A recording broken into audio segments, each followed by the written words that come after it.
నారాయణ సమారంభాం వ్యాసశంకర మధ్యమాం అశ్వదాచార్య పర్యంతాం వందే గురు పరంపరాం. పంచాయతనపూర్వక షోడశ దిన ప్రయుక్త సౌరయాగంలో విశేషంగా ఈవేళ ప్రారంభం రోజు ప్రథమ దివస సాధ్య ప్రయుక్త అంటారు. మొదటి రోజుగా కనుక ఆదిపూజ్యో వినాయక గణపతి ఆరాధన ముఖ్యంగా చెయ్యాలి. అలాగే యాగశాల ప్రదక్షిణ, యాగాన్ని ఎవరైతే నిర్వహిస్తున్నారో ఋత్విక్ యజమాన సహితంగా యాగశాలకి ముమ్మారు ప్రదక్షిణ చేయడం.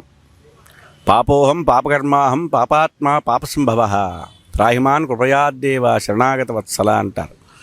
అనేటువంటి మంత్రం ఏదైతే ప్రదక్షిణ పదే పదే ఈ ప్రదక్షిణ ద్వారా ముమ్మారు ఈ యాగశాలకి ప్రదక్షిణ చేయడం ద్వారా యాగం చేయడానికి అర్హతను సంపాదించుకున్నట్టు అవుతుంది.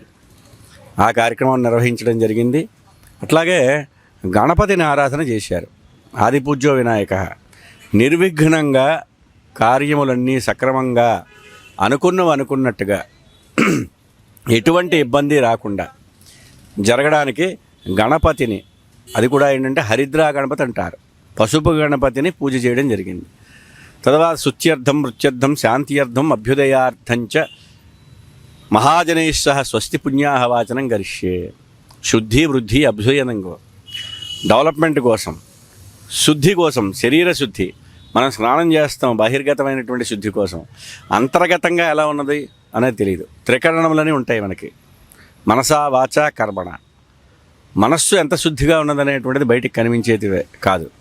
శరీర శుద్ధి చేసుకుంటాం కనుక మానసికమైనటువంటి శుద్ధి కోసం కూడా ఈ పుణ్యాహవాచన కార్యక్రమాన్ని ఇక్కడ ఋత్విక్కులతో నిర్వహించడం జరిగింది యాగం జరుగుతున్న ప్రదేశంలో. తదుపరి రక్షాబంధన దేవత యొక్క పూజా కార్యక్రమం. ఆ విధానంగా దాని రక్షాబంధనాల్ని పూజ చేశారు. అవి సంధ్యా సమయంలో రక్షాధారణ చేస్తారు.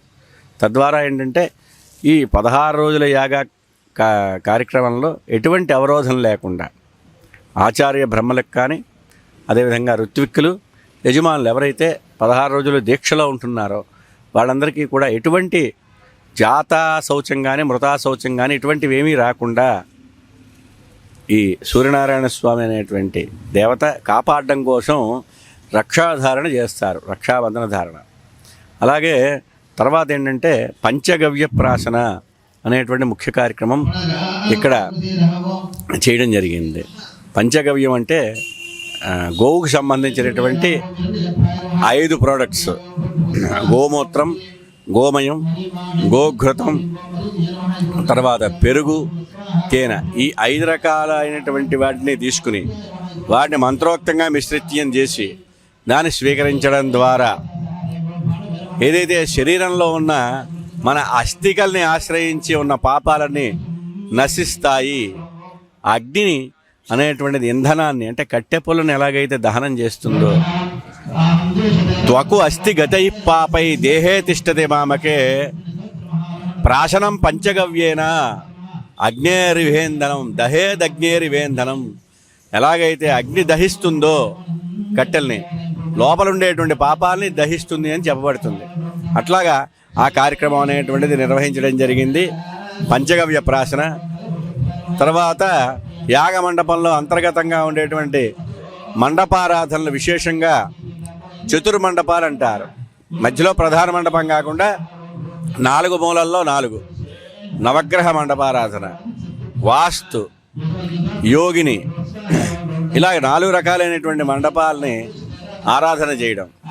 తర్వాత ప్రధాన దేవత ఎవరైతే అమ్మవారు ఉన్నదో అమ్మవారిని, పద్మాక్షి అమ్మవారిని ప్రధాన కలశం మీద ఆవాహన చేయడం అనేటువంటిది జరుగుతుంది.